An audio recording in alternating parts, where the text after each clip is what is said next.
channel, and if you are new, welcome to my face. This video is going to be about the show on Netflix called #BlackAsFuck. It is a Netflix series, and it is written by Kenya Barris. Kenya Barris. You may have known him from Blackish, Mixedish, Grownish-ish, and now he's here with Black as Fuck. It's basically about the modern day Black family, Black rich family, let me specify that. Black rich family or Black well-off family. Basically about how he as a father, because he plays himself, well, a caricature of himself. Anyway, we'll get to that. But it's basically about how he navigates this 21st century family with these 21st century kids and, you know, Instagram, Snapchat, TikTok, how him and his wife managed to navigate the whole crazy lifestyle that is, because he is rich and his family are rich and the kids have grown up with money, and he's trying to navigate how to raise those kids the best he can given the environment that they live in. Basically, the whole kind of style of it is filmed in the way of a documentary, and it is his eldest daughter, I forgot her name. Basically, she is filming this documentary about her dad, or about this whole coping mechanism, whatever, for film school in New York, and I think this is like her entrance audition kind of thing. But basically, that's the show in a nutshell. It's supposed to be funny. It's a comedy. Andrew, that's so rude. But yeah, it's a comedy, and yeah, that's basically what it is. But I mean, I think, yeah, let's just get into my opinions in it, because we move. Every time I take a draw, that's a mind out. Run it all time, play with sis, lights out. As I always like to start with the positives when I'm doing these things, because sometimes when I start with the positives, I find that I, you know, work out, I kind of find things that I did that was initially a negative, but it's actually quite positive. So I'm going to start with the positives. It is funny. Well, it gets funny. So I watched the first episode, and actually I'll read you some of the notes I had from the first episode. Cause I'm black. I fucking hate white people. Nice intro song. The acting, ? Jews versus black thing, lol. What is the purpose of this show? Like, what the fuck is happening? Is it a comedy show? Reality show? Is this real? They're not even black. Wait, what? They're not even black. Acting! Direction! This is painful to watch. The mum looks like Pam from Pretty Little Liars. So that's basically, like, when I watched the first kind of episode, I was a bit confused. I do love a pilot. I think a pilot is supposed to reflect the general gist of the idea, because it's essentially what you pitch. Like, when you have a new kind of concept idea show, a pilot is what you pitch to the people who are going to pay to get this done. So I really find pilots interesting, because it's kind of like, how did you get money for this? With this, it gets funnier, and you kind of get to understand what he's trying to do throughout the show, and then you kind of realize that it's a lot more clever than it makes out to be. Once you've gone past the whole fact that it's Netflix and it's very Netflixy, you get to this kind of moment of like, ha ha ha, that's funny, and ha ha ha, I can empathize, you know. So it does get funny, yeah, in the later shows, and because of that, the comedy gets a lot more clever. Now, I don't know whether that's because of the writing, whether it genuinely, like, he thought about it more as it went down the line, but it did get a lot more clever. Like, there was an episode about black critique. I did a video on black critique, in case you want to find out about that. But he basically talks about how, I think it's a film has been released, and he has to go to a board, like a premiere, like a press release, and he has to talk about it, like, being black, you know, him having created Blackish and like all these other black shows. He's invited to come and speak, and so he brings together a council of black people. It's got like Issa, really fun black people, and they have like this kind of FaceTime call, and he's like, guys, do we all agree that this film was shit? And they're like, yeah, but we're never gonna say that in public because, you know, we need to black power and all of that kind of stuff. And they're like, you can't shit on your own people, like, we've already got everyone else shitting on us, like, we don't need people to shit on, we don't need our own people to shit on our own shit, and kind of thing. And he like gets to the press release, and only one of his friends is like, okay, yeah, I'll back it, and she's like a black lesbian, and she gets there, and then she's like, oh shit, I'm a black lesbian, like, I'm actually right at the bottom of the food chain, so I can't afford to be backing you right now. But yeah, like, stuff like that I find really funny, I find very clever, because it's kind of like the jokes I would make amongst like me and my friends and things like that. And that whole self-awareness in that context was very, very funny. Which brings me on to my next point. It's very unique and very daring. Now, this is a positive and a negative. I wouldn't say it's a negative, but it's an interesting point, because I feel like a lot of people like himself, you know, he had success with Blackish. I didn't really watch Mixedish or Grownish or any of the other ones, and apparently he's written or is involved in Coming to America too. But I feel like with people like him, where he's at a place in his career where he's like quite successful, he can now kind of experiment doing whatever the fuck he wants. And there's nothing wrong with that, because like I keep saying, art is very subjective, and what I find kind of half-hearted or kind of dead, other people might not think that. They might think it's clever, they might see it in a different light.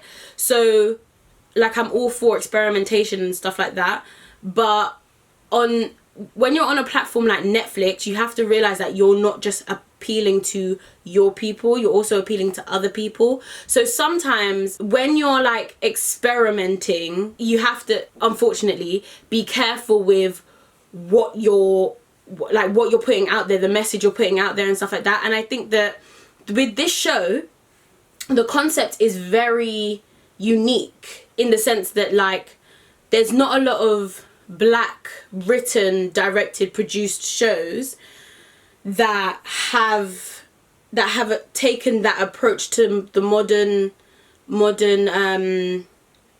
environment.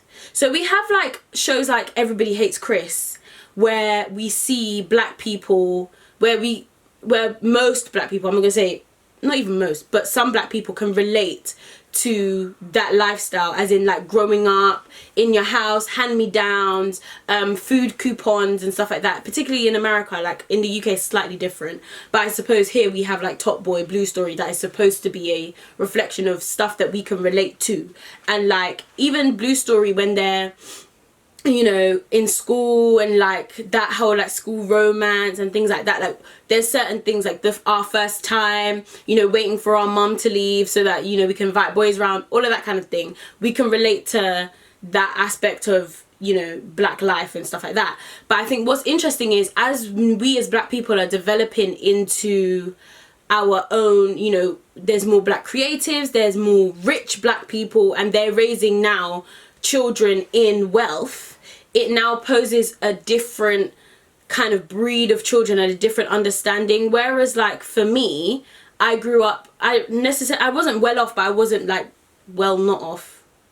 Do you know what I mean? Like I wasn't living in poverty, I had electricity, but like so I wasn't entirely living in that kind of lifestyle, even though I can empathize with it.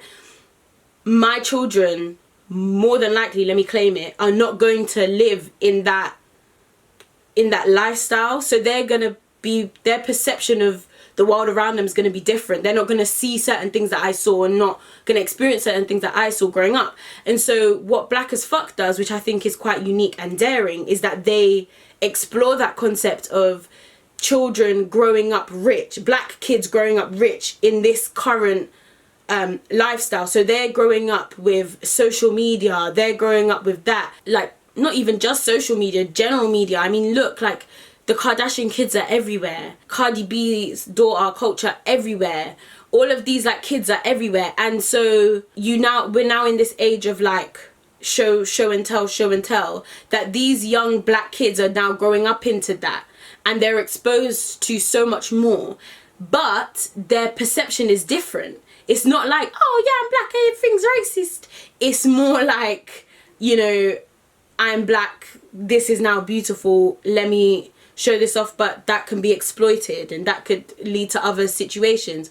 So I think it's quite unique and daring for him to kind of talk about that. And within talking about that, he then unpicks, through the voice of the daughter, which is very interesting, he then unpicks like social issues, because she is somewhat a pro-black kind of situation. And so he allows the pro-black voice to come through. It's quite nice to hear it from a black woman, a young black woman that is growing up in that particular century, because even her character mentions that there was a point where they didn't have a maid and they lived in one bedroom, and she kind of saw the hardships to where the dad is, whereas the younger kids didn't see that.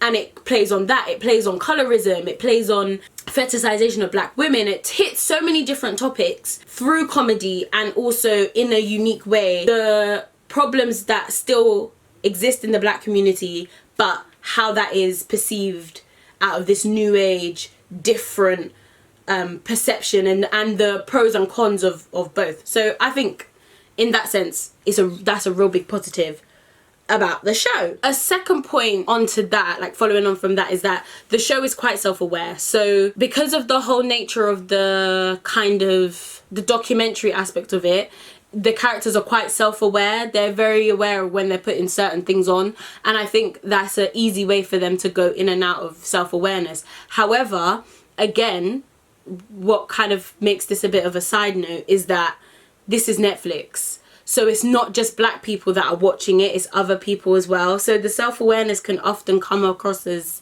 clownish, coonish and stupid, and I feel like to get that balance is hard, but I don't think the show quite has that balance yet. I don't know if they're gonna release any other seasons or anything, but I think it's worth them thinking about it. On to the things that I'm not gonna call a negative. Like I said, I just think, you know, my criticisms. Personally didn't watch Blackish that much, but my best friend, she loved Off Blackish. Like she literally, she doesn't even watch TV, but she finished that like in a day, so it must be good. And when I was with her and I did watch it, I did agree that it was actually a very good show, very clever.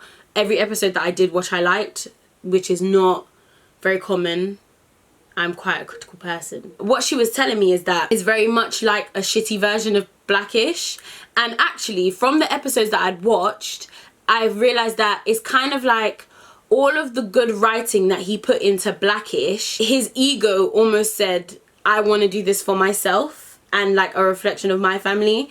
So although like it has its own unique kind of textures to it, the overall vibe is very Blackishy.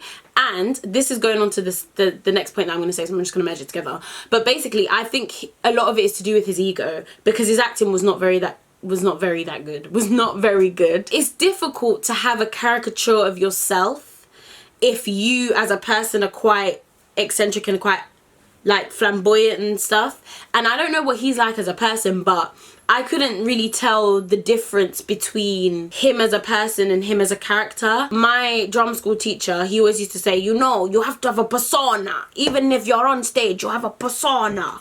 And I couldn't see his persona. Like I couldn't see the balance of him as a character and him as himself, and like what he was bringing to the character and what the character was bringing to him. And I feel like he could have done what he's doing with Black as Fuck. He could have extended Blackish by tackling these topics and getting into that world within those shows.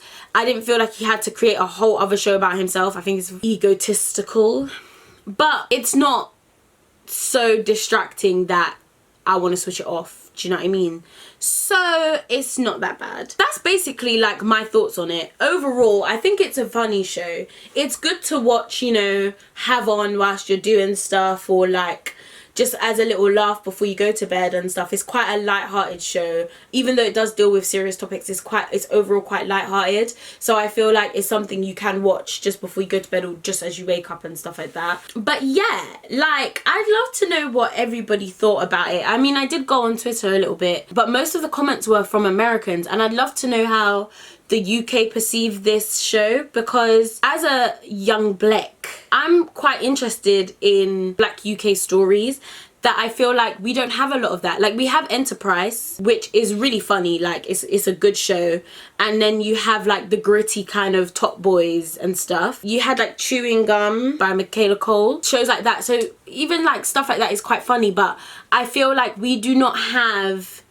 that same level of quality as what we see with these kind of like US Netflix shows. And I feel like if we had that budget, quality and like resources as they had, I feel like these comedies would be a lot more further than just BBC iPlayer. Do you know what I mean? Like, I think it's funny. Like, I think the writing of these shows are very good, and the comical timing, the acting is amazing, and the energy that you get from these performances on screen are actually amazing. But I feel like we lose it when we have like, you know, shitty quality, or, you know, sound editing is not that great and things like that. So I would love to hear from like the UK demographic what you guys think about this show. Have you watched it? Did you like it? Did you not like it? Let me know your thoughts on it. Let me know your thoughts on the whole UK comedy scene as well, because I feel like I'm gonna do a review of Enterprise, because the whole season is on BBC iPlayer, so yeah. But I'm going to end this video here. So please like this video if you like this video. Hit subscribe if you want to see more of my face. Keep the convo going in the comments. Let me know what you think about the show, anything. What do you want me to review next? I was watching Hollywood and I actually really like it. Again, it's another American show, but I really like the concept of it, and you know, it's got a little sex in it, a little bit of sex. So that might be my next review. But let me know what you think, what you're seeing, and I will see you guys in my next video. Pip pip cheerio, I'm out. Oh wow, they be talking like the hella fly.